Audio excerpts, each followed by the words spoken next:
Las encuestas, el mundo de las encuestas, el mundo enigmático, recurrente de las encuestas.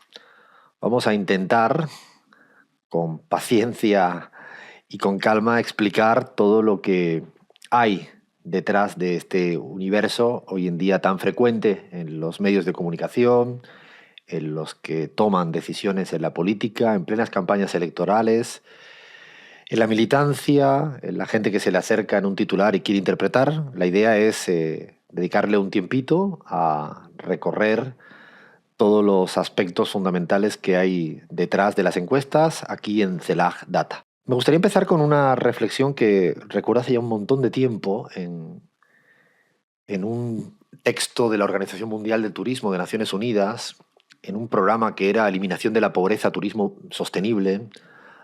Apelaban, evocaban a un proverbio chino sobre el fuego y decían que el fuego es fundamental para cocinar, pero que también el fuego mal usado puede llegar a ser un instrumento capaz de incendiar cocinas o incendiar. Dicho de otro modo, es toda herramienta, si se emplea con inteligencia, puede ser muy útil, pero si se emplea con poca inteligencia puede ser inútil y peligrosa. Y a mí me parece que con las encuestas hoy en día está pasando algo similar. Es interesante leer el prospecto que hay en las encuestas. Es como un medicamento que uno no puede ponerse a tomarlo sin leer esa letra chiquitísima, chiquitísima que hay en un prospecto. Sería imposible utilizar cualquier medicamento para cualquier enfermedad. No. Cada medicamento para su enfermedad y además te dice exactamente cuándo lo puedes tomar, en qué medidas, cuáles son las contraindicaciones.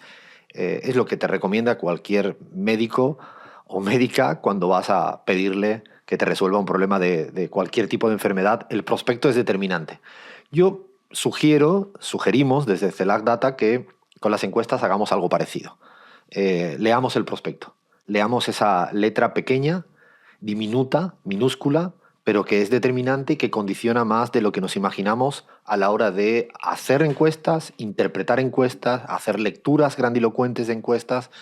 Y la idea precisamente es intentar pues ir desagregando, desmenuzando toda esa letra chiquita, esa letra pequeña que te va dando pistas de cómo utilizar más virtuosamente una encuesta, un número, un indicador, una intención de voto, una imagen positiva, una tasa de rechazo, un techo electoral, cualquier cifra o número que procede de una encuesta, creo que hay que tomarla con esa prudencia, con esa responsabilidad, con esa precaución para evitar caer en la tentación a veces de creer que la encuesta vale para todo y eclipsa cualquier otro análisis. No es así, pero tampoco caer en la trampa, la idea maniquea de que las encuestas no sirven para nada.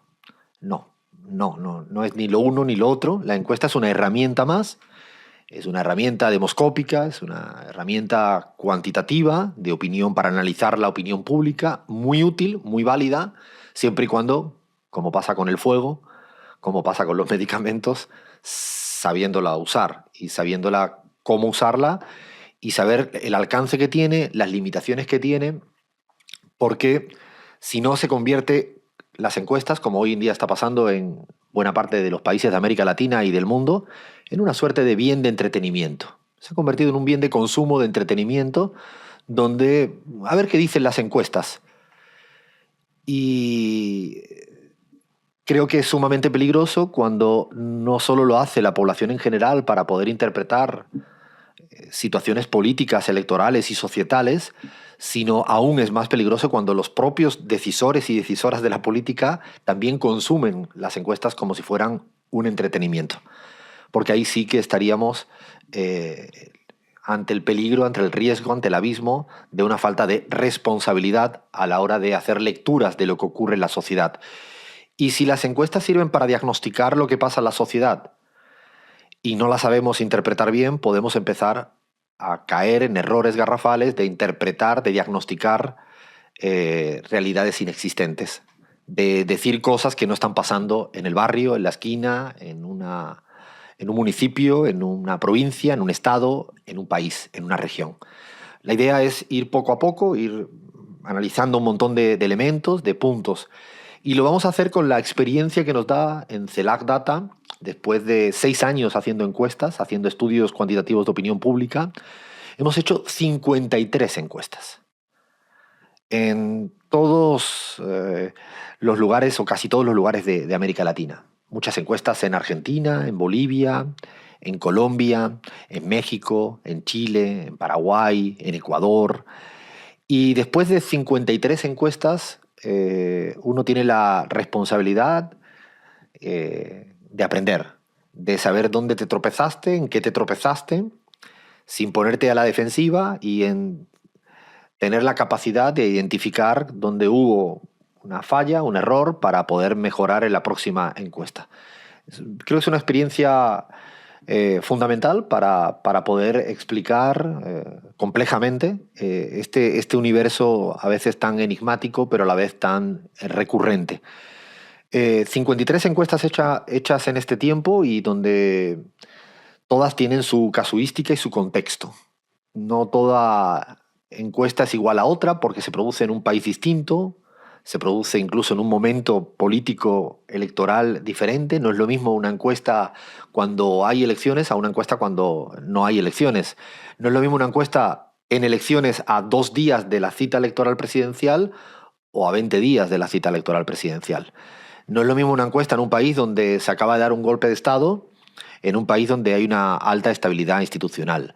No es lo mismo. Y por tanto todo esto, esta casuística influye, sí o sí, en cómo interpretar y en cómo analizar las encuestas. Antes de meternos directamente en materia, hay una premisa básica, una premisa fundamental. Y es que para hacer encuestas tienes que partir de una hipótesis de trabajo. Una hipótesis ya sea política, sea una hipótesis sociológica o una hipótesis electoral. Eh, Porque si no tienes una hipótesis trabajada que quieras testear, que quieras comprobar, que quieras refutar o ratificar, creo que se hace una encuesta con un cambalache de preguntas que luego no tienes capacidad de interpretarlas más holísticamente, más integralmente. Y la segunda premisa para mí fundamental desde el equipo de trabajo de CELAC Data es que las encuestas no deben ser leídas desde la hiperprecisión del número. Es decir, 14,3 no es estrictamente 14,3.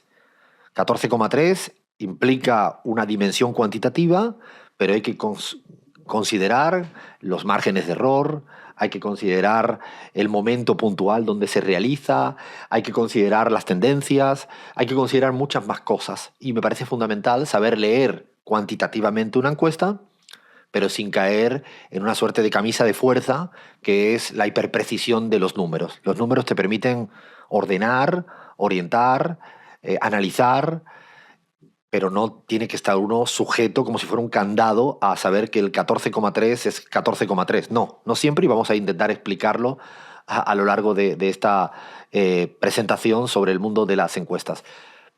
Me gustaría, como si me permiten, anota a pie de página, el que estoy hablando de las encuestas soy yo, Alfredo Serrano Mancilla, doctor en economía, donde me tocó trabajar a lo largo de mi tesis doctoral y mi postdoctorado en temas de estadística y de encuestas, pero creo que hablo más como portavoz de un grupo donde hay mucha gente que trabaja mucho y bien, desde Gisela Brito, desde Guillermo González, desde Luciana Zúñiga, desde Gabriela Montaño, desde Sergio Pascual, desde incluso el propio equipo de diseño, Joana Silva. Hay un montón de gente que han venido formando parte de un equipo de trabajo y cada quien tiene una responsabilidad, una tarea, una discusión colectiva permanente, así que no sería posible poder explicar en este ratito la complejidad que hay alrededor de las encuestas si no tuviéramos en cuenta pues este espacio de trabajo tan virtuoso y por eso asumo la portavocía, pero no soy el único responsable de todo lo que vamos a decir a partir de ahora. Ejes fundamentales para interpretar las encuestas. Entrando directamente en materia y yendo a algunos asuntos, algunas aristas fundamentales. Lo primero es qué tipo de encuestas hay. No es lo mismo una encuesta que sea de estas que se hacen telefónica a otras encuestas que se hacen presencial. O la nueva corriente de encuestas que se hacen virtualmente en páginas web. No puede ser lo mismo. De hecho, inclusive las encuestas telefónicas también se podrían dividir en dos grupos. Aquellas que son con un contestador automático, que te aparece una voz robotizada y te dice, marque el número en tu teléfono, ¿no?, para contestar si estás satisfecho o insatisfecho del 1 al 10 con tu situación económica. Esta es una tipología de encuestas, insisto, son estas que están con robots que te preguntan, a las que hay una persona hablando. Cambia la predisposición del encuestado o de la encuestada. Incluso ya está muy demostrado en la academia que las encuestas que son robotizadas tienen una mayor tasa de rechazo, porque la gente tiene como menos... ¿cómo diría? Como menos, le da menos importancia poder colgarle el teléfono sin tener que dar explicaciones a una persona que hay detrás. Eso implica que haya una tasa de no respuesta, una tasa de rechazo superior en las telefónicas con contestador automático, con voces robotizadas, a diferencia de las que te habla una persona, que de una u otra manera convierte primero un lazo más personal, más íntimo, y después hay un componente de una cierta vergüenza del entrevistado o entrevistada a colgarte a mitad de la encuesta porque te canses del tipo de preguntas que te hacen o porque no te interesa. Estos son aspectos que a veces no se leen en el prospecto y que pueden ser determinantes a la hora de cómo condicionan y sesgan los resultados. Por muchas razones. Porque, por ejemplo, una encuesta presencial, la mayoría de los estudios en la academia demuestran que son las que tienen menor tasa de rechazo. Y cuando digo menor tasa de rechazo me explico. Es que para conseguir, por ejemplo, a veces tener 1000 personas entrevistadas, a veces tienes que buscar 10.000 personas. No sé si me estoy explicando. Es que para conseguir 1000 tienes que preguntar a 10.000. 9.000 no te respondieron. O te respondieron un poquito y te colgaron. Eso es que la tasa de rechazo es muy alta, muy alta. Cuando es telefónica, robotizada es la más alta. Cuando digo la más alta es en torno al 90%. Que para encontrar a una persona que te conteste tienes que preguntarle a 10. Cuando hablamos de las presenciales, la tasa de rechazo es infinitamente más baja. Hay más probabilidad de que la persona se pare en la plaza, en la esquina, en la casa y te conteste. Está archidemostrado que la tasa de rechazo en las presenciales es más baja. Cuando es más baja, tienes menos sesgada la muestra, porque evidentemente hay un sesgo de origen muestral si para buscar que te contesten 1000 personas has tenido que buscar a 10.000. Te estás quedando con una porción chiquitita de los 10.000. Algo está pasando del por qué solo 1000 te contestaron te contestaron y 9.000 no. Ahí hay algo que hay que estudiar y que explicar. Y a veces cuando uno hace la estimación de la intención de voto para una elección, uno se olvida de cuál es la tasa de rechazo. Nosotros desde CELAC Data, nosotros y nosotras, en las últimas publicaciones que hemos hecho, hemos presentado siempre cuál es nuestra tasa de rechazo, para que la persona que va a leer la encuesta, que va a interpretar los resultados, sepa si hemos tenido que preguntar a mucha gente o a poca gente para conseguir el tamaño muestral óptimo que nosotros deseábamos. Y esto es una sugerencia que hacemos desde CELAC Data a todos los organismos, instituciones, consultoras que se dedican a hacer encuestas, que deberían de dejar, igual que pone la metodología, el número de lugares donde han entrevistado, los municipios y qué tipología, que pongan en una línea que no cuesta nada decir la tasa de rechazo es del 40%. Uno ya tiene una idea. ¿Por qué es interesante? Porque esta tasa de rechazo ha ido cambiando en el tiempo. Cuanto más crecieron las encuestas telefónicas, mayor fue la alta tasa de rechazo. Fue creciendo la tasa de rechazo. Porque por muchas razones. Por ejemplo, porque cada vez la gente toma menos el teléfono e incluso no tiene ganas de hablar con gente por teléfono porque estamos más saturados en el mundo del teléfono. Hay una correlación respecto a cómo el mundo ha ido cambiando en el uso del teléfono, de que la ciudadanía, seguramente cualquiera que nos está viendo sabrá que no, el teléfono no lo agarramos ya a cualquier número e incluso si te dicen cualquier cosa, has hablado tanto por teléfono a lo largo del día que no tienes más ganas de volver a hablar. Hace años, cuando te llamaban por teléfono, era un hecho mucho más atípico cuando te llamaban a casa en el teléfono fijo. Este tipo de cuestiones influyen muchísimo. También a veces te da pistas de que si la tasa de rechazo es muy alta, a veces uno tiene que poder llegar a interpretar que la sociedad no tiene muchas ganas de hablar, de decir. No significa que no tenga opinión, no significa que esté alejada de la política, como a veces se buscan atajos para interpretar cuestiones complejas de manera muy fácil. No, no, no, no. Lo que sí es cierto es que hay que saber tener una lectura muy fina de por qué en algunos momentos las sociedades no tienen ganas de decirte cosas.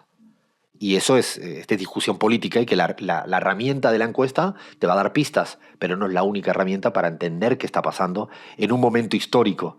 A veces por momentos de miedo, inclusive. Nos ha pasado en encuestas hechas en pleno golpe de Estado en Bolivia, cuando le dieron el golpe de Estado a Bolivia a Evo Morales allá por octubre del 2019, octubre-noviembre del 2019, cuando al hacer encuestas en ese momento la tasa de rechazo era mucho más alta, inclusive siendo presencial, porque precisamente la gente tenía miedo a contestar porque pensarían que podía tener un vínculo con los golpistas y esto te amedrenta y te hace estar más callado.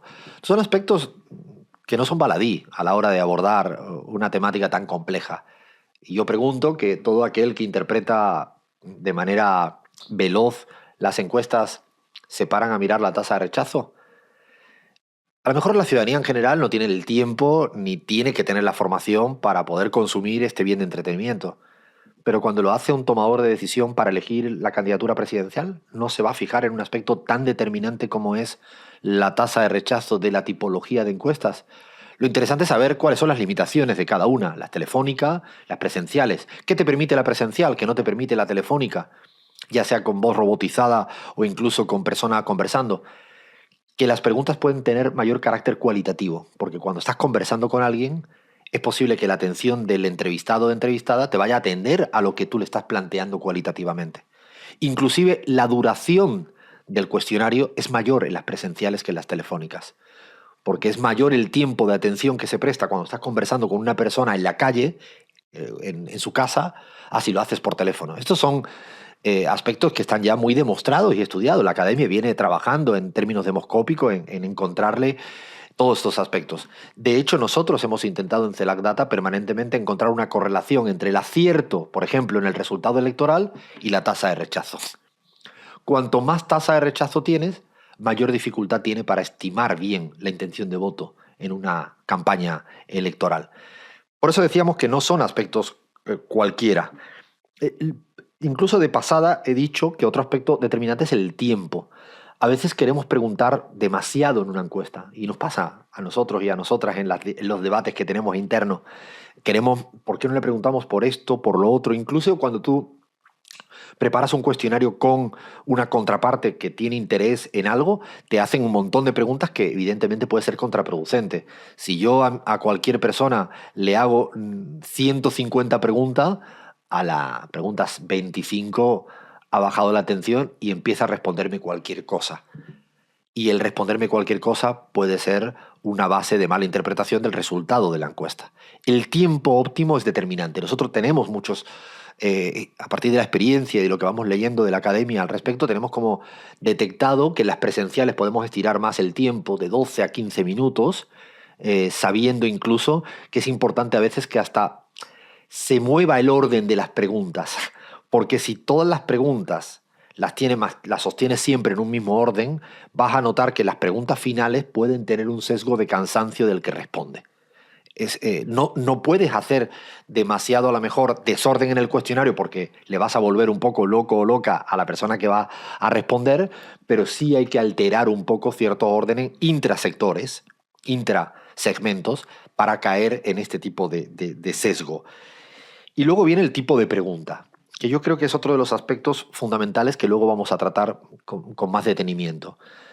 Es parte de la investigación central de hacer una encuesta es el tiempo que se le dedica a cómo formulan las preguntas. Esto lo vamos a intentar explicar en unos minutos porque nos parece que se le da muy poca importancia en cómo realmente elaboramos el cuestionario. Y yo creo que ocupa casi un tercio, por ponerlo así en manera de dimensiones cuantitativas, un tercio del trabajo de investigación en torno. Hay que trabajar mucho, elaborar mucho, discutir mucho, testear mucho. ¿Qué tipología de preguntas? ¿Cómo haces las preguntas? Otro eje fundamental es la cuestión muestral, la muestra. ¿A quién le preguntas? ¿No? Ya hemos dicho cómo le preguntas, pero ahora es a quién le preguntas. Claro, y en términos muestrales, todo el mundo, lo más rápido que se te viene a la cabeza es a cuánta gente le preguntas. No es lo mismo preguntarles a 500 personas que preguntarle a 4.000 personas. En términos estadísticos esto es fundamental porque para inferir, que es el término que uno debe utilizar con mucho rigor, para inferir qué está pasando en una sociedad a partir de 500 personas, hay una cosa que se llama el margen de error a la hora de la inferencia, que es determinante y que pasamos por alto. A menor tamaño muestral, mayor error, si lo queremos decir de una manera sencilla.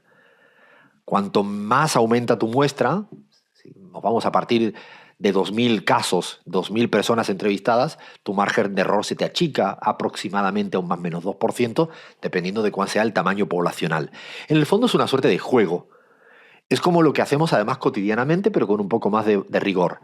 Dicho de otro modo, es como si cuando estamos uno viaja a un sitio, le pregunta a 5 personas que ha conocido en un viaje y ya quiere interpretar qué le ocurre a toda una sociedad que desconocía. Y hemos preguntado a 5 personas.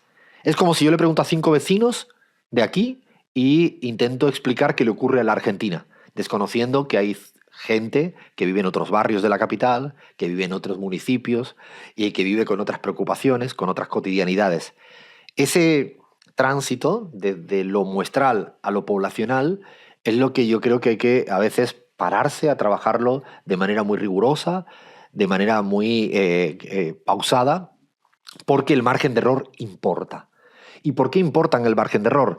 Porque cuando desconocemos el margen de error de una estimación, el 14,3 de la intención de voto del candidato tal o de la candidata tal, y hay otro candidato o candidata que tiene 14,1, queremos ya aseverar que el de 14,3 es mayor que el 14,1 en intención de voto. Y no es así.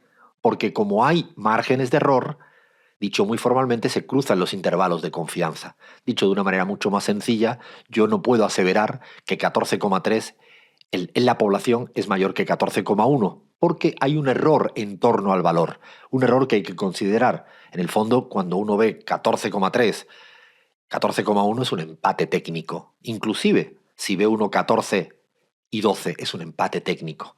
Visualmente es difícil explicar y más si se consume en un hábito, esto se convierte, se constituye en un hábito de bien de entretenimiento donde miramos 14 y 12, candidato tal 14, candidata tal 12, ya decimos, es que el primero es el candidato que tiene 14. No, no es así.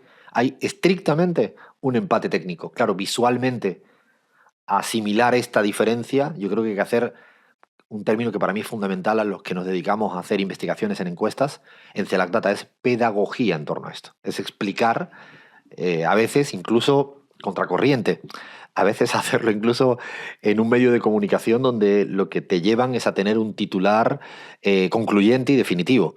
Inclusive cuando te toca más hablar con un candidato presidencial a puerta cerrada y te está pidiendo que le digas el orden en el cual va a quedar él respecto al otro. Y no, si uno tiene 14 y el otro tiene 12, con una muestra de 2.000 casos, yo diría que hay un empate y no me atrevo a aseverar absolutamente nada al respecto. Por lo tanto, el tamaño muestral es determinante.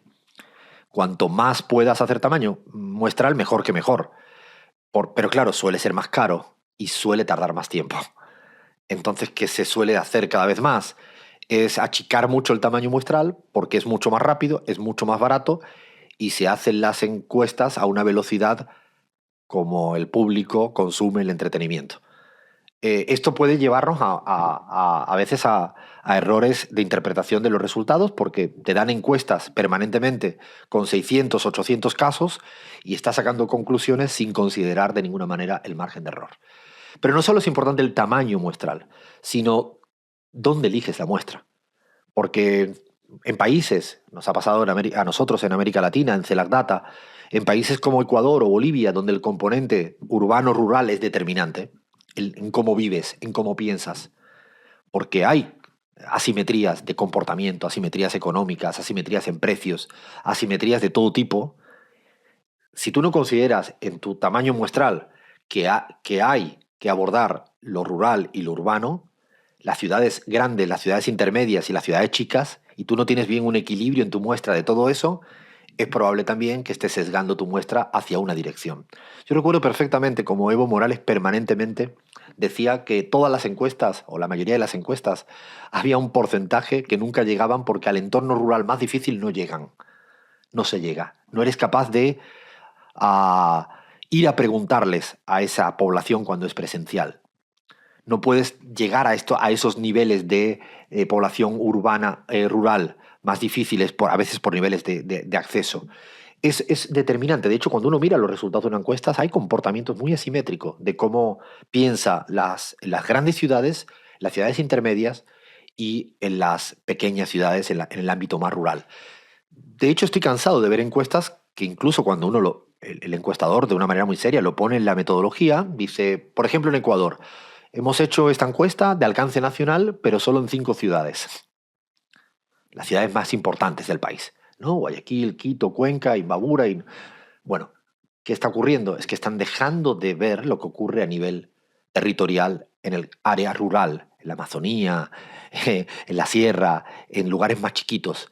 Bueno, esto es algo que no siempre se transparenta y a veces incluso cuando se transparenta en las publicaciones metodológicas, el receptor de la información, insisto, el que más me preocupa es el receptor profesional de la información en el campo de la política, en el campo de los medios de comunicación o en el campo de cuadros intermedios y militantes que le interesan genuinamente esto, ahí se encuentran ante el que no, es como si no existiera, es el debate de lo muestral urbano rural. Y luego hay otro aspecto de la muestra que se llaman las denominadas variables de control. ¿Qué son las variables de control? Tu muestra tiene que estar muy equilibrada, ya hemos dicho, en tamaño, en urbano, rural, pero luego tiene que tener unos ciertos rangos que tengan que ver con lo que pasa a nivel poblacional. Lo explico de una manera muy sencilla. Si toda la muestra tuya son gente que tiene entre 60 y 75 años, tenemos un problema de que no hay una representatividad etaria. Hay un problema de no representatividad en términos de edades. Pues estaríamos no preguntándole a la población joven, menos joven, y nos iríamos solo a las personas más mayores.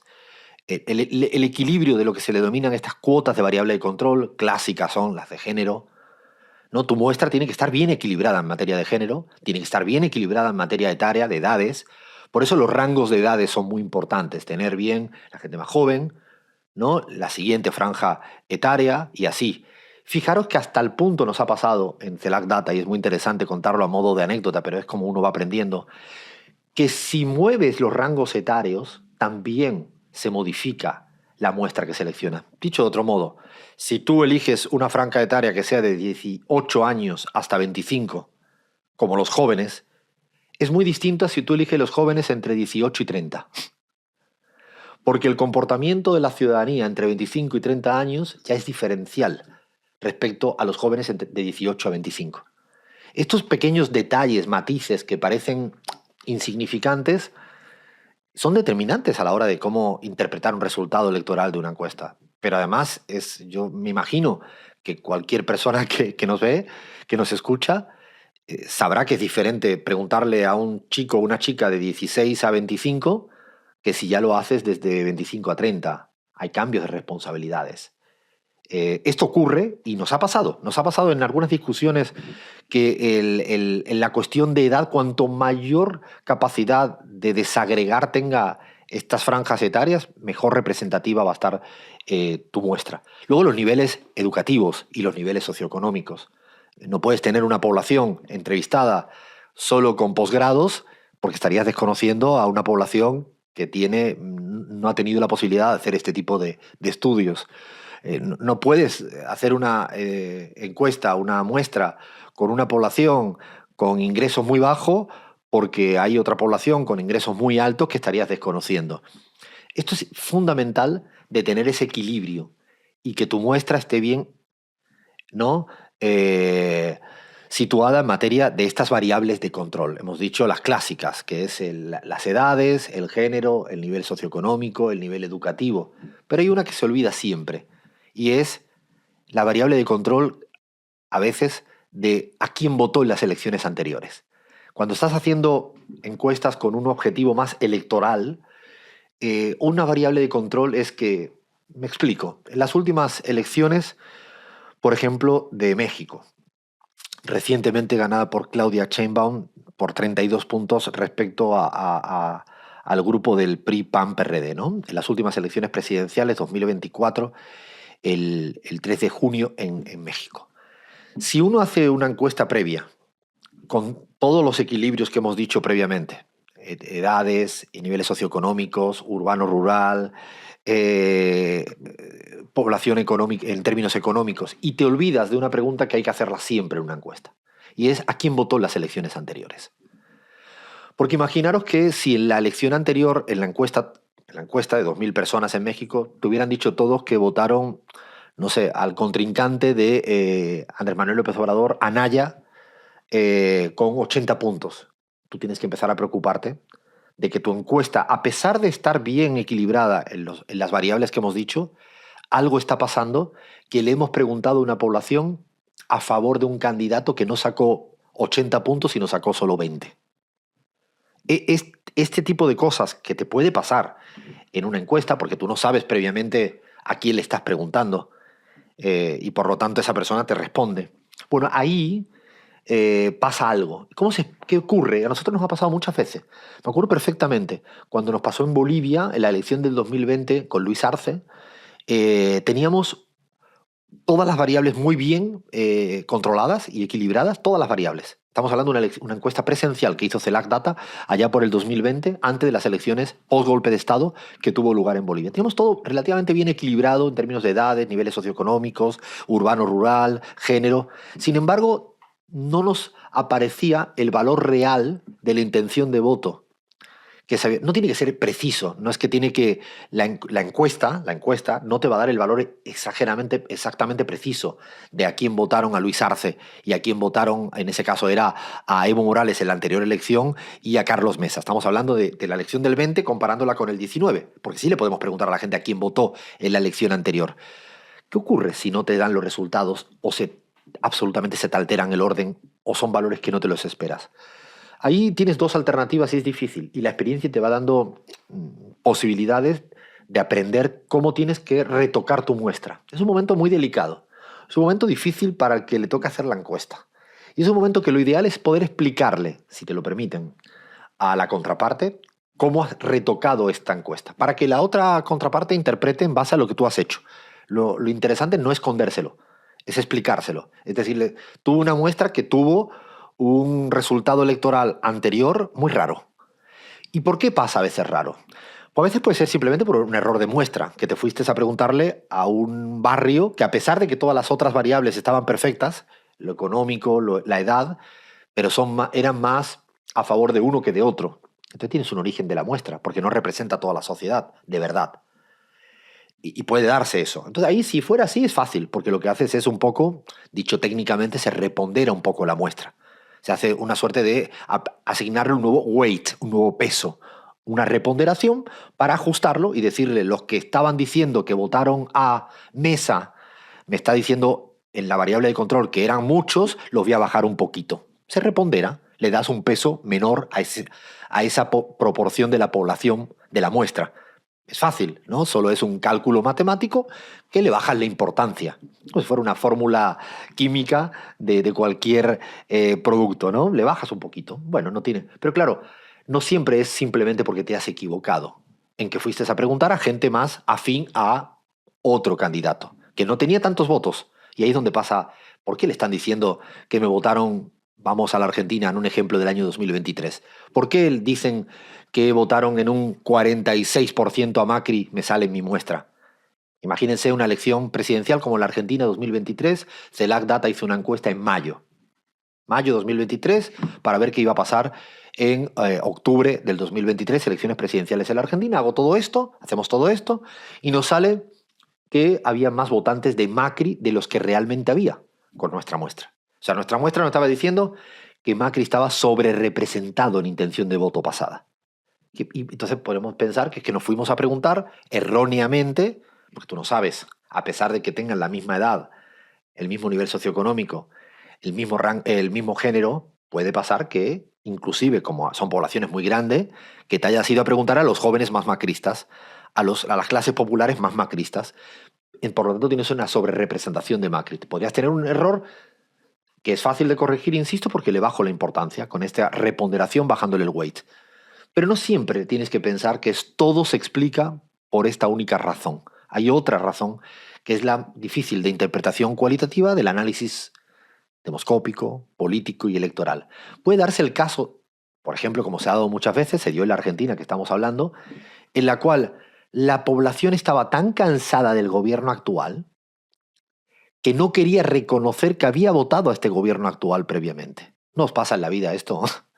De que a veces uno no quiere reconocer en algún momento determinado que apoyó algo y ese algo no había funcionado.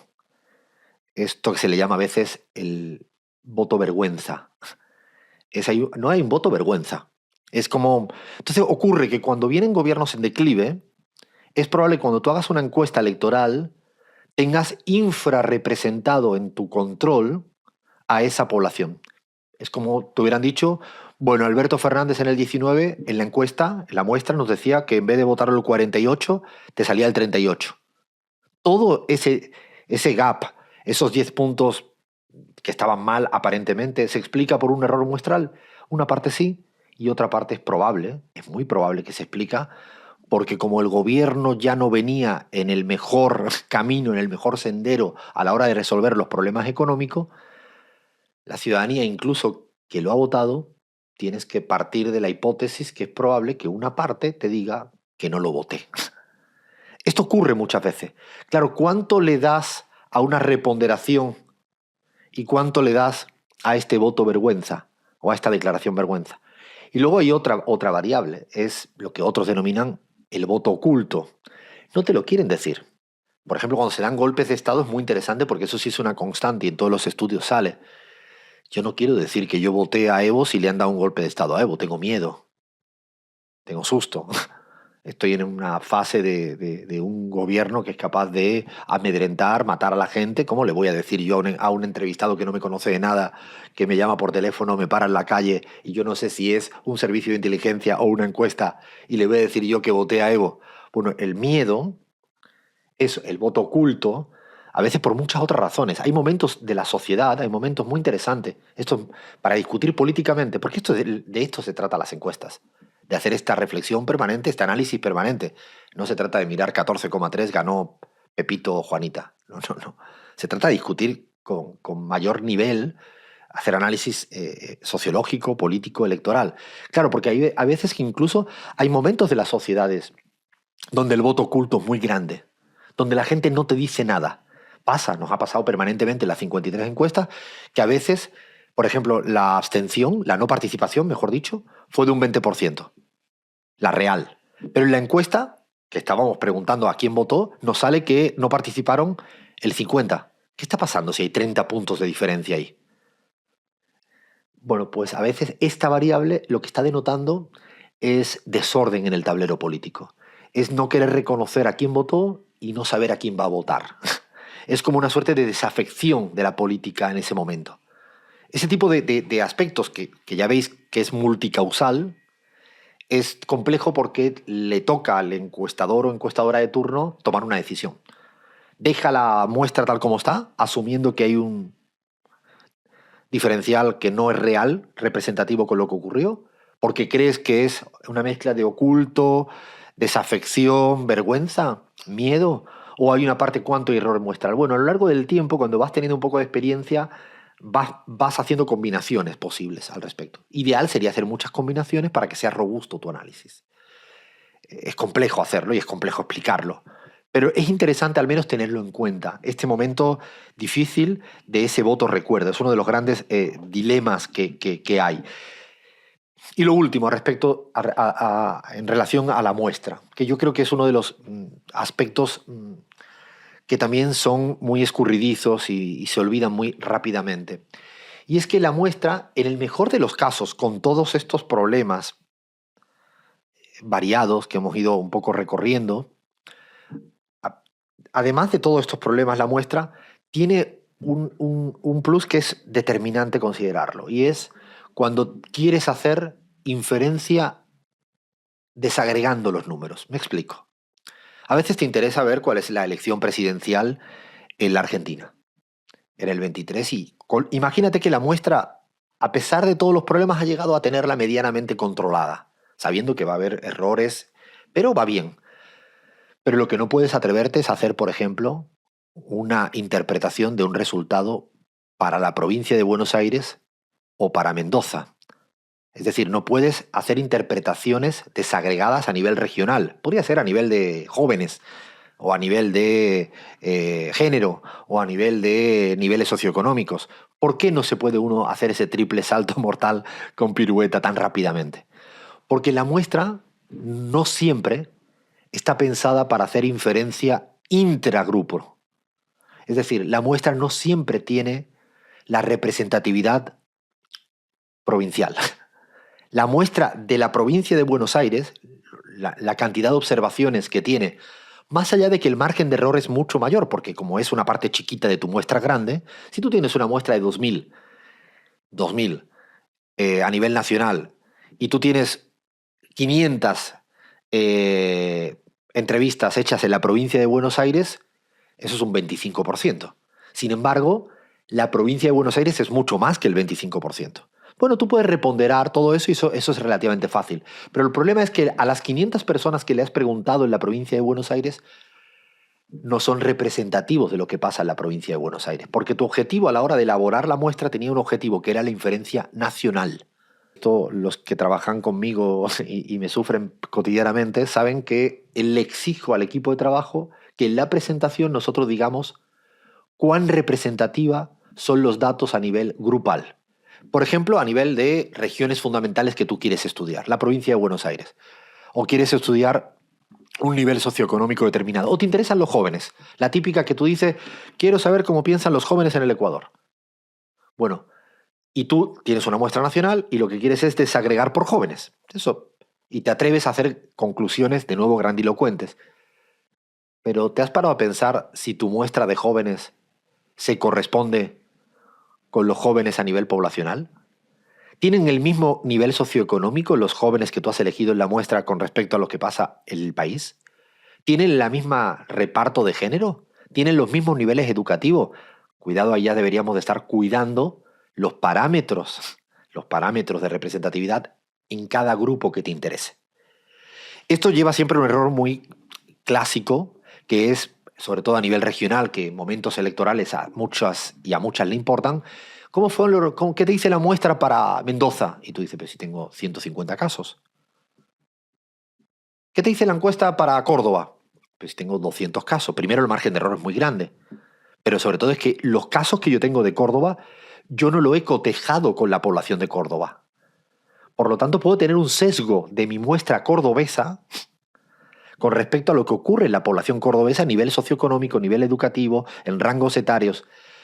Cuidado con las desagregaciones veloces a la hora de elaborar una encuesta, si la muestra no está muy bien calibrada. Lo ideal es que si a priori tú tienes una hipótesis de trabajo que te interesa ver qué pasa en la provincia de Buenos Aires, además de lo que pasa en la Argentina, o lo que pasa en Guayas, además de lo que pasa en el Ecuador, o lo que pasa en Santa Cruz, además de lo que pasa en Bolivia, hay que esmerarse en que la muestra de provincia de Buenos Aires, de Guayas y de Santa Cruz también sea representativa en la misma provincia.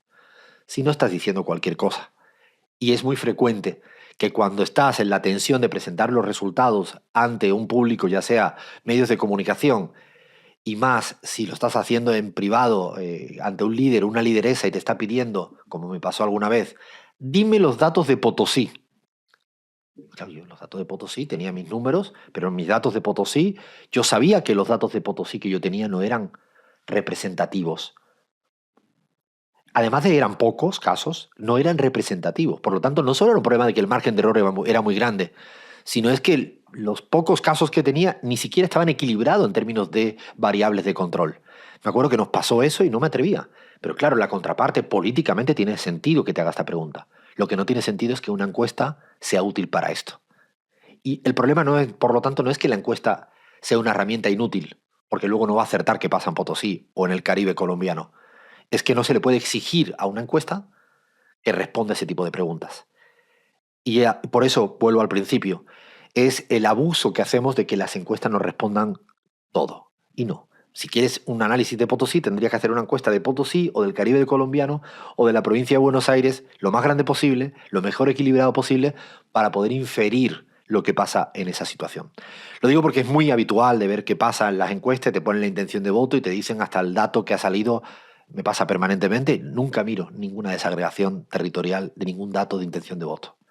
Sugerencia, por precaución, es no consumirla sin leer el prospecto en este aspecto. El cuestionario, como el otro gran universo difícil. A mí me parece que el cuestionario es algo que hay que dedicarle tiempo. Y hay que dedicarle tiempo a cómo se pregunta, a testear las preguntas, a si se entienden las preguntas. Decía el gran Pierre Bourdieu, decía permanentemente que a veces las encuestas pecan de preguntar cosas que la gente no se han preguntado en su cotidianidad. Qué gran cagada, ¿no? Preguntarle a una persona que jamás se preguntó por el rol del Banco Central, preguntarle en una esquina o por teléfono qué tiene que decir de la independencia o de la política cambiaria del Banco Central, si esa persona jamás se lo preguntó en su cotidianidad. Es riesgoso a veces qué cosas le pregunta a la gente que no se ha preguntado, y también es riesgoso cómo se lo pregunta, qué lenguaje utilizamos. Un lenguaje en burbuja, en las burbujas de las usinas académicas, o un lenguaje de las burbujas de la política. Y hablas con un lenguaje que no siempre la ciudadanía lo entiende. Nos pasó una vez que preguntamos a la gente por el lawfare. Nadie tenía ni idea de lo que era el lawfare. La gran mayoría no sabe lo que es el lawfare como terminología. Si tú le explicas que él le persigue judicialmente a la gente para meterla en la cárcel por estar en la política, a lo mejor se entiende. Pero si tú le preguntas qué opina sobre el lawfare y el 90% no entiende el término lawfare, o ahora nos ha pasado en Colombia, preguntando sobre términos como la transición energética. Bueno, son términos que en el día a día mucha gente no tiene por qué saberlo. Por lo tanto, hay que preguntarlo lo más en sintonía con lo que la gente se pregunta cotidianamente, pero luego con el lenguaje. Es fundamental testear la encuesta. Yo siempre que terminamos una encuesta, nosotros y nosotras hacemos un chequeo con gente que no tiene nada que ver con el universo donde nos movemos, para ver si se entienden, si son las palabras reales. Incluso hay un acomodarse a los juegos verbales, a los juegos del lenguaje de cada país. Hay a veces, yo recuerdo una de las grandes meteduras de pata que fueron las primeras encuestas que hicimos de Argentina y que yo la sufrí en primera persona cuando me tocó exponerlo, es que preguntábamos por los servicios de luz, agua, como servicios. Y en una presentación alguien me dijo, aquí no se le dice servicios así, se le dicen tarifas, y incluso a veces la gente piensa que son impuestos. Y es el gasto que uno tiene en esta materia. Bueno, el cómo está inoculado ciertas palabras que nos interesan en las sociedades donde queremos preguntar, si no las respetamos, estamos forzando a un cuestionario que no se entienda o que solo lo entendemos nosotros y nosotras, y ese no es el objetivo. Yo creo que ahí hay una tarea determinante, ¿no? Luego hay otra cuestión que es evitar las preguntas que inducen a un quedar bien en la respuesta. Si yo le pregunto a cualquiera, ¿está usted dispuesto a que haya paz en la Argentina? Sí, 99,9%. ¿Está usted, quiere usted mejorar la economía? Sí, 99%. O sea, si le pregunto de tal manera que la respuesta es una suerte de deber ser, deber responder, no voy a sacar conclusiones. Nos pasó mucho. En las primeras, yo diría que casi un tercio de las primeras encuestas de las 53 que hicimos en CELAC Data caíamos en el error de hacer preguntas que prácticamente teníamos asegurado un 80-90, y luego salíamos a defender equivocadamente algo que realmente no era así. Por eso fuimos aprendiendo a lo largo del tiempo a confrontar mucho en las respuestas. Por ejemplo, en materia económica, quieres ver el rol del FMI. Tú le puedes preguntar a la gente sesgadamente, pero también le puedes preguntar que le pongas en tensión a la persona entrevistada. ¿El FMI se debe de retirar de la política económica porque es malo? ¿No? Si yo pregunto sí o no, voy a tener un tipo de respuesta diferente a si yo dejo la alternativa de el FMI se debe quedar en la economía, se debe quedar en el país para estabilizar económicamente. O sea, yo estoy proponiendo, seduciendo también para que incluso me respondan positivamente en aquello que yo particularmente ideológicamente no estoy de acuerdo. O sea, a pesar de que yo no estoy de acuerdo ideológicamente en que el FMI, el Fondo Monetario Internacional, sea una instancia acertada para mejorar la economía de un país, pienso todo lo contrario ideológicamente, cuando yo voy a hacer la encuesta, no puedo evitar poner en el cuestionario de la manera más seductora posible la respuesta también para que la ciudadanía me diga lo contrario de lo que yo pienso. Esto es algo determinante, determinante a la hora de cómo elaboras el cuestionario. Es dejar ciertos prejuicios ideológicos que todo el mundo tenemos, y quien no los tenga debe ser una suerte de marciano o marciana, pero evitarlo que contaminar el cuestionario de esta fórmula. Nosotros reconocimos públicamente, y sí me encanta hacerlo porque es parte de los aprendizajes, que en las elecciones presidenciales de segunda vuelta en la Argentina, en el año 23, el Milei Massa, nosotros, además de la intención de voto, preguntamos respecto quién era mejor, Massa o Milei, en 5 variables. Y cometimos un error precisamente porque nos dejamos arrastrar por estar en nuestra propia burbuja y nos dejamos arrastrar por, implícitamente, por querer tener una respuesta a favor. ¿Cómo cometimos el error? Claro, de las 5 variables que preguntábamos entre qué era mejor, Milei o Massa, seleccionamos 4 de 5, que en el fondo, más implícitamente, sabíamos que la ciudadanía nos iba a decir mejor Massa. En ese momento no nos dimos cuenta, pero hicimos las preguntas. Si yo hago una pregunta de quién es más calmado, Milei o Massa, la gente me va a decir Massa. Hicimos preguntas equivocadas y tuvimos el error de interpretarlo, por lo tanto, equivocadamente. Arrastramos un error en el cuestionario. Luego nos dimos cuenta que habíamos hecho preguntas. En el fondo, cuando tú le haces una pregunta a un amigo o a una amiga de tal manera que quieres escuchar un tipo de respuesta, pues así. Y esto es relevante, detectar este tipo de cosas. Luego las alternativas. Cuando tú le haces una pregunta a alguien, tienes que ver cuántas alternativas introduces en las respuestas. Fijaros que cuando yo le pregunto a alguien, ¿esto es bueno o malo? Te va a decir lo que sea, pero si yo introduzco una respuesta alternativa regular, ya me cambia la lectura de los resultados. Y si yo además le incorporo la variable regular bien, regular mal, también me da un matiz y unos resultados diferentes. Las alternativas es clave, no solo la pregunta es clave, sino las alternativas que le das de respuestas en el cuestionario son fundamentales. Uno a veces cae el error, y nos pasa muchas veces en CELAC Data y discutimos sobre eso, de querer tener demasiadas alternativas. Claro, es cierto que cuando le das demasiadas alternativas puedes captar más información, más matices, pero también es cierto que puede ser más aburrida para la persona que está respondiendo cuando lleva escuchándote la séptima alternativa, no te acuerdas de la primera, porque estás contestándote en 15 minutos todo lo que puede. Pónganse en esa situación. Cuando te han preguntado 14 preguntas y en la pregunta número 15 hay 7 alternativas en la respuesta, no tienes la misma capacidad de atención para acordarte la primera, de la segunda, de la tercera, así hasta la séptima. Es difícil. Hay a veces que hay alternativas múltiples, incluso te permiten elegir la primera y la segunda. Es un equilibrio que también va uno aprendiendo a lo largo del tiempo. Igual, lo que decíamos, las respuestas tienen que estar lo menos sesgadas, condicionando siempre una respuesta a favor o en detrimento de la otra. Intentar que sean las dos atractivas. A veces no siempre son mutuamente excluyentes, pero está interesante colocarla mutuamente excluyente. Ahora recientemente pusimos en Ecuador una pregunta que era igualdad de oportunidades versus libertad individual.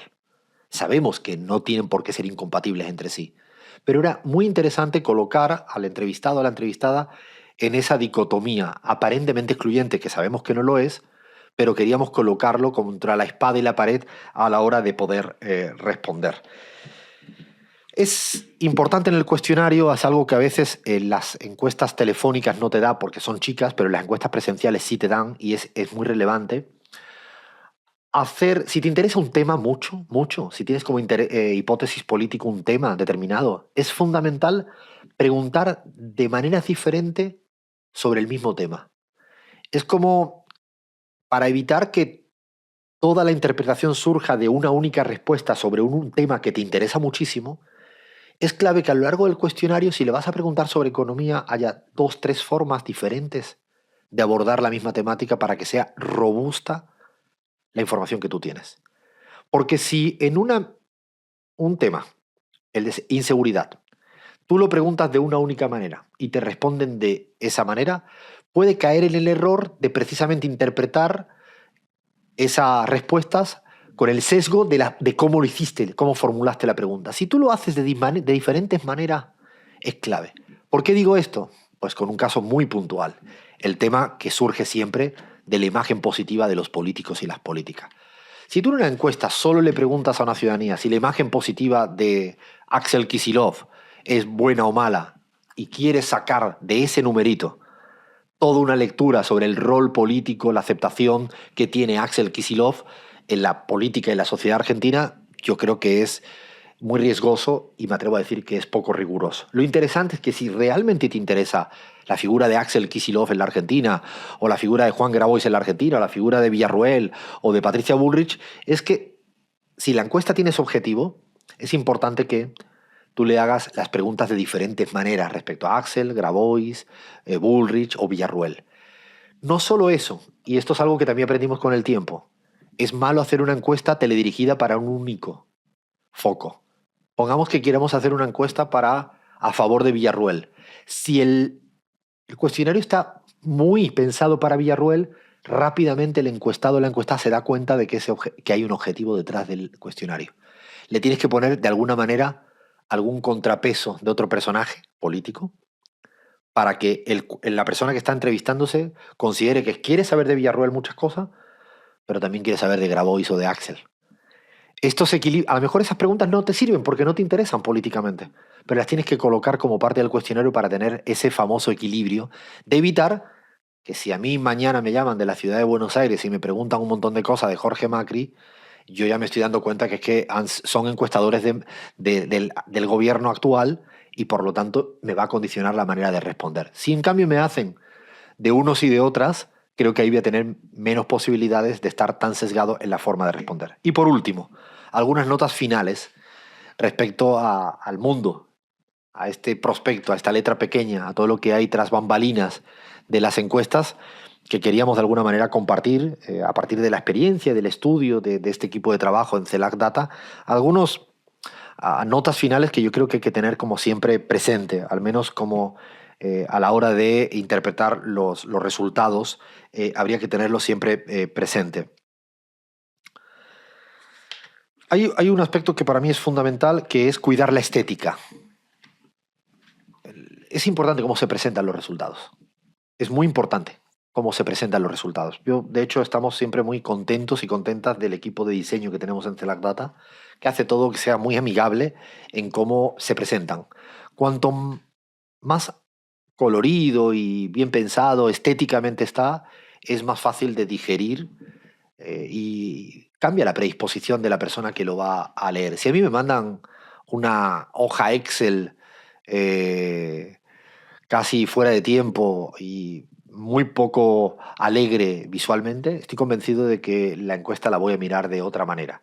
Es importante en cómo presentas, ese es un aspecto importante. Lo otro es en qué orden presenta los resultados obtenidos. Esto parece que es una perogrullada, pero no lo es, porque no es lo mismo si el receptor, tú le dices en el primer minuto la peor noticia, que si le empiezas diciendo las noticias buenas o las noticias intermedias. Porque en el fondo es un momento de una relación del que expone y del que recibe.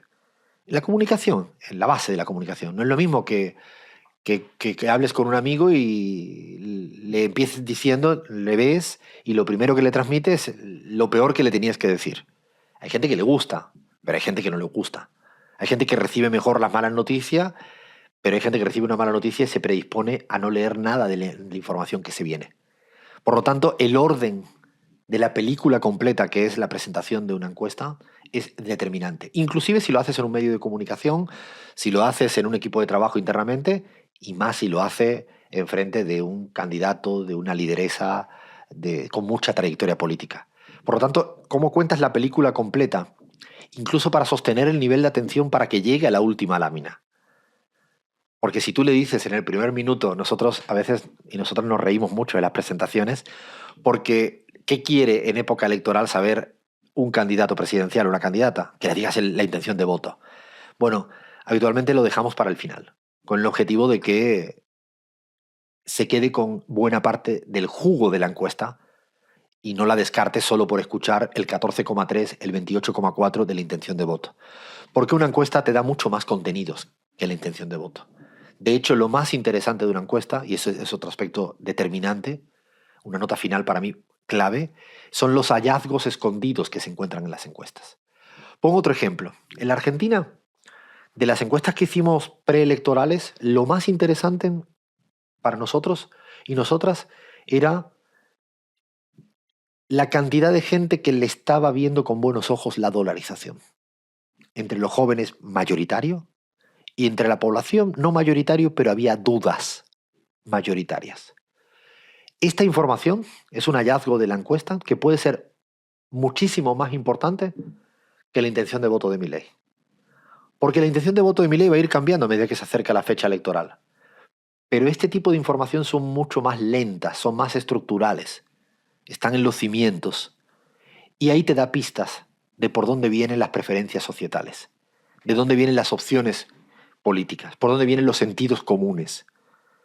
De hecho, es muy interesante partir de una hipótesis que nosotros trabajamos mucho, que es de George Lakoff, que siempre plantea una idea de biconceptualidad, que es una cosa muy sencilla, y es que cualquier ciudadano o ciudadana en algunas cosas puede pensar conservador, en otras más progresista, en otras más nacional popular, en otros más de derecha.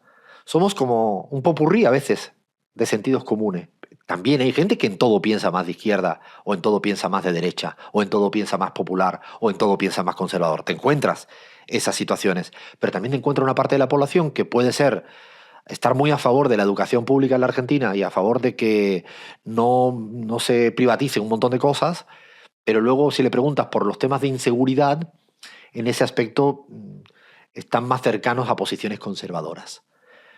Este tipo de cuestiones, este tipo de radiografía compleja, es muy importante a la hora de cómo presentan los resultados, para evitar caer en la tentación de decir la sociedad argentina se derechizó. No, la sociedad argentina en algunos aspectos está en una tendencia de derechas, pero en otros aspectos no, y dependerá de la política de que vaya hacia un lugar o hacia otra. En México es una sociedad que, visto los resultados electorales, podríamos pensar que es de ultraizquierda, porque ganó, AMLO se va a ir con una imagen positiva estable de 60 puntos y Claudia Sheinbaum ganó de 60 a 28, 32 puntos respecto a la derecha mexicana. Sin embargo, si uno mira bien y hurga bien qué hay detrás de la sociedad mexicana, si bien es de izquierda en muchos aspectos, en la mayoría de los aspectos, también detectas en algunos en los cuales son más conservadoras y son más complejos. Esto es vital para hacer radiografías un poco más rigurosas, más complejas, como diría Lakoff, más biconceptuales, más heterodoxas de las sociedades. Los resultados no pueden ser. Por eso es importante ver todas las encuestas al completo, porque te van dando pistas de por dónde se mueven tectónicamente las sociedades en materia de sentidos comunes y no caer siempre en miradas binarias de que la sociedad votó a tal persona y por lo tanto se derechizó totalmente. Es como si hubiera un switch on y un switch off, ¿no? Como si quisiéramos explicar la sociedad de esta manera y son infinitamente más complejas, ¿no? Es clave también tener el momento, o mejor dicho, saber quién es tu interlocutor. O sea, no es lo mismo saber que si vas a la televisión o a la radio y tienes 4 minutos para dar los resultados de la encuesta, no le puedo explicar toda la metodología.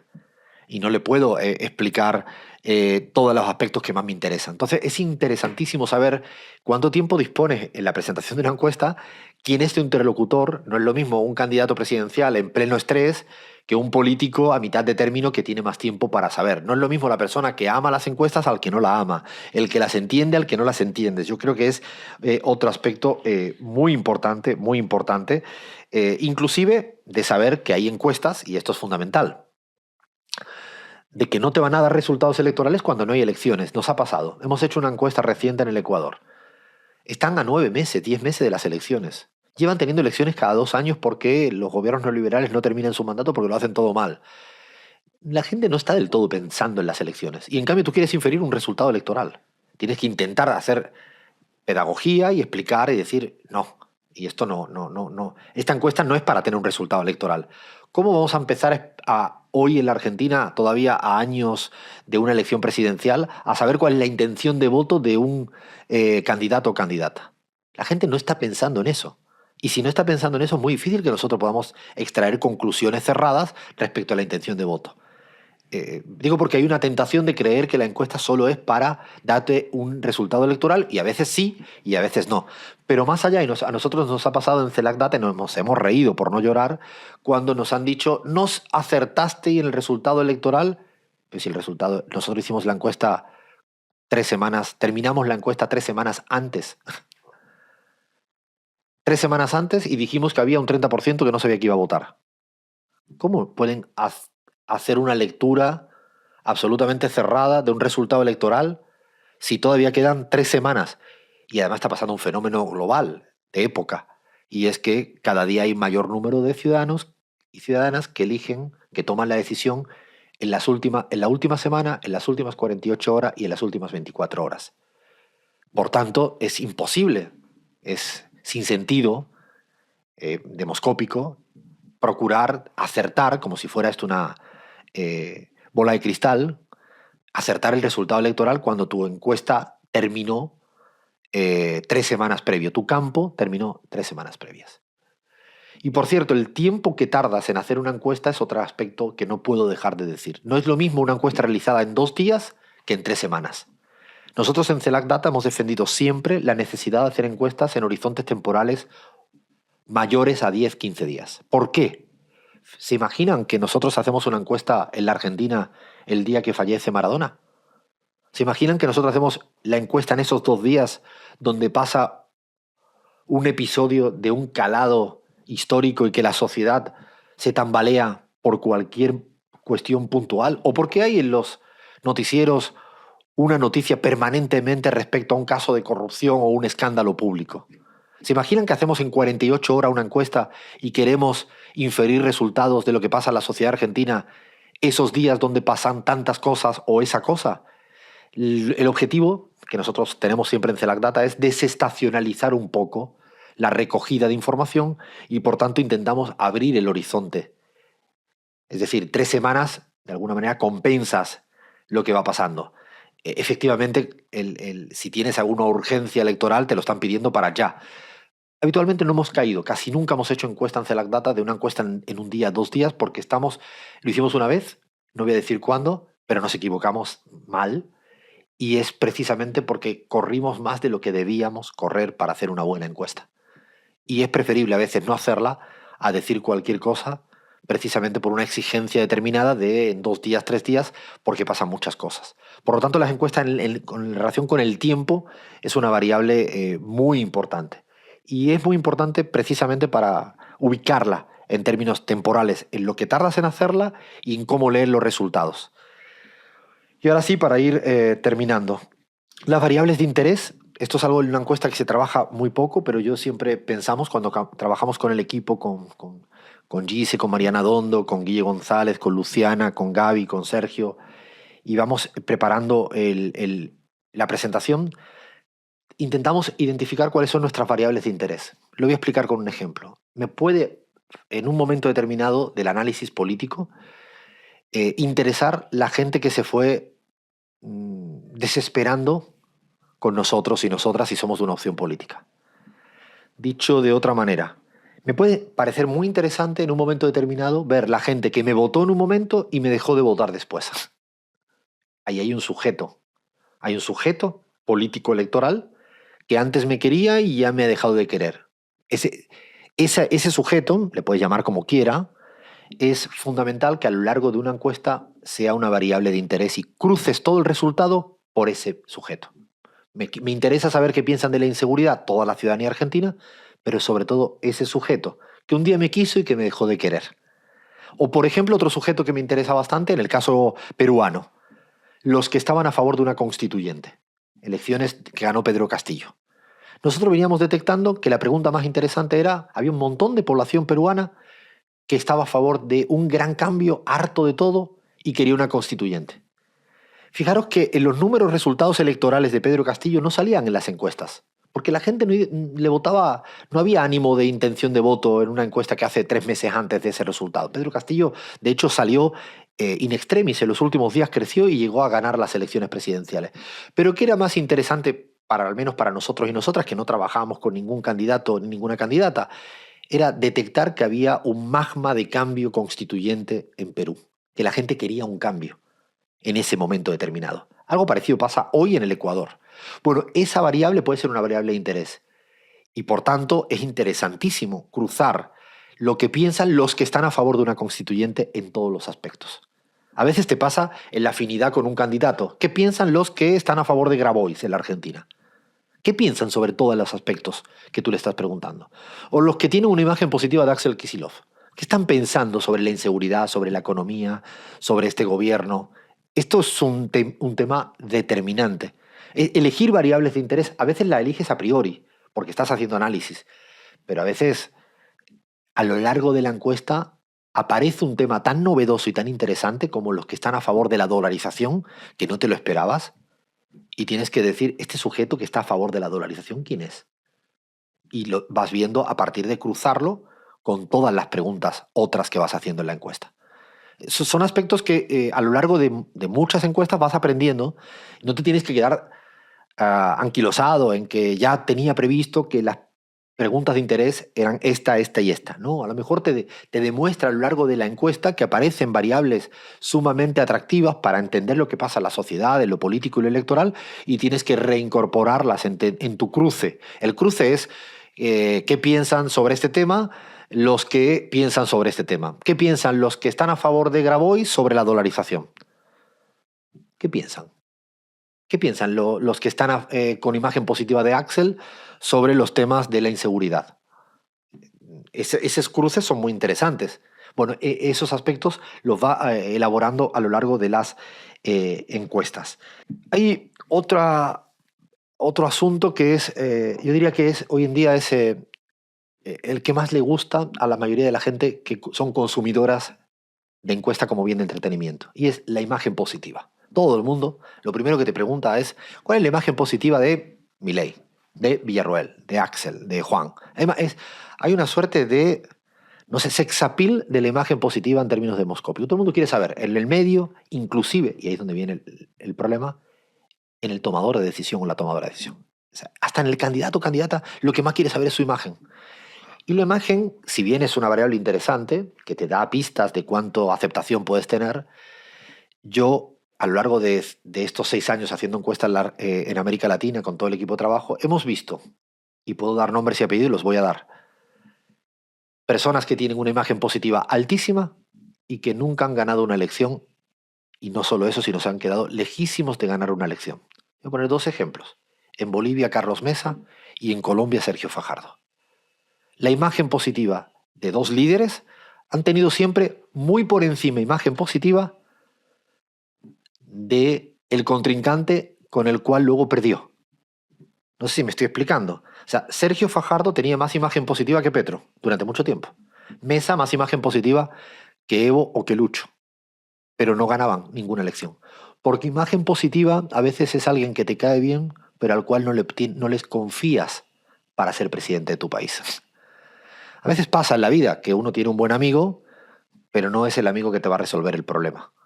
Te cae bien, es tu amigo, pero a veces ese amigo o esa amiga no es la persona que tú le pedirías el favor de resolverte un problema. Yo creo que a veces con la imagen positiva hay una suerte de inflación de interpretación respecto a las imágenes positivas. ¿Te dan pistas? Sí, efectivamente sí. Pero a veces inclusive se fuerza tanto a hacer lecturas precipitadas de la imagen positiva que se comparan imágenes positivas de líderes y lideresas con niveles de desconocimiento muy diferentes. Cuidado, otra nota a pie de página.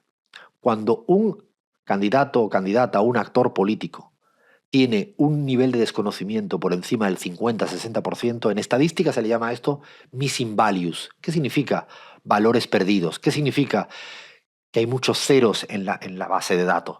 ¿Qué significa? Que no se puede sacar ninguna interpretación si el 60% no conoce a una persona. Queda invalidada el análisis. Y esto, y disculpen el spoiler, pero a todo aquel o aquella que quiera ya medirse en una encuesta y se crea que porque en su burbuja le conozca mucha gente, es muy probable que el nivel de desconocimiento gire en torno al 90-95%. Voy a poner ejemplos. ¿Se acuerdan de Luis Arce cuando fue candidato presidencial en Bolivia para el año 2020? Ministro de Economía de Evo Morales durante 11 años. Su nivel de desconocimiento era del 55%. ¿Se acuerdan Alberto Fernández allá por el 2019 cuando lo proclama Cristina Fernández en mayo del 19? El nivel de desconocimiento en torno al 50-60%. Y a veces a las contrapartes les sorprenden. No voy a decir muchos nombres que nos han pedido a lo largo del tiempo encuestas para que midan su imagen y nosotros siempre decimos, no merece la pena medirla. ¿Por qué? Porque ya sabemos que va a haber un 70%, 80%. Lo peor que hay es intentar tomar decisiones, por ejemplo, para la formulación de una candidatura para presidente o para vicepresidenta a partir del nivel de imagen, porque te vas a encontrar, cuando el nombre no es conocido, que ya tienes garantizado que el desconocimiento es altísimo. ¿Que el desconocimiento se puede convertir en imagen positiva? Obvio que sí, y en negativa. Pero lo que quiero decir no es eso, sino que la cuestión de la imagen positiva está, yo diría que sobredimensionada. Lo mismo con el techo electoral. Otra variable clásica es, ¿podrían votarte? Es la pregunta. ¿Usted podría votar a Axel? ¿Usted podría votar a Villarroel? ¿Usted podría votar a Juan Graboy? ¿Podría votar a Patricia Bullrich? Eso se le denomina techo electoral. Bueno, en nuestras encuestas lo que detectan siempre es que hay un alto solapamiento de techo electoral. ¿Qué significa? Que la gente cuando le preguntas ¿podrían votar? Te dicen, sí, sí, sí, podría, yo podría votar. Entonces, si se solapan los techos electorales, significa que una misma persona te está diciendo que podría votar a Axel, a Villarroel, a Bullrich y a Graboy. ¿Tú cómo te lo explicas? Pues te lo explica porque al final no le ha prestado mucha atención a la pregunta del podrían votar. El techo electoral es un aspecto fundamental. No tengan miedo a tirar preguntas. Cuando las preguntas y los resultados son extraños, nosotros, y esto nos costó mucho asumir, porque tú crees que todo lo que tienes que presentarlo. No pasa nada. Esto es como cuando uno hace un escrito. A veces hay escritos que salen bien y a veces hay escritos que lo escribe, te das cuenta que no son buenos o alguien te dice que no es bueno y hay que tirarlo y no pasa nada. Lo mismo pasa con las preguntas. Nos pasa mucho.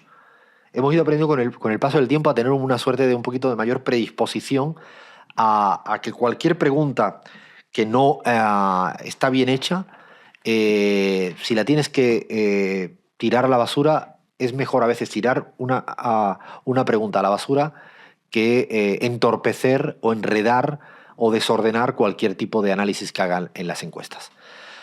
Pues ya ven que son muchas pistas, muchas claves, mucha letra pequeña, mucho prospecto, para no leer precozmente, precipitadamente, frívolamente, superficialmente las encuestas porque pueden hacer mucho daño en la salud democrática y pueden ser mal usadas, pueden ser inútiles, incluso pueden llegar a tomarse muy malas decisiones en política, en elecciones y lo que puede ser aún peor en cosas que fastidian y que joden a la ciudadanía en su cotidianidad si hacemos un diagnóstico equivocado por aplicar mal la metodología o por haberse saltado muchos de los capítulos de toda esta letra pequeña, de todo este prospecto que tienen las encuestas en Selactata. Así que el objetivo de esta larga charla era compartir la experiencia que vamos teniendo con todo un equipazo de trabajo después de 53 encuestas en 8 países de América Latina en estos últimos 6 años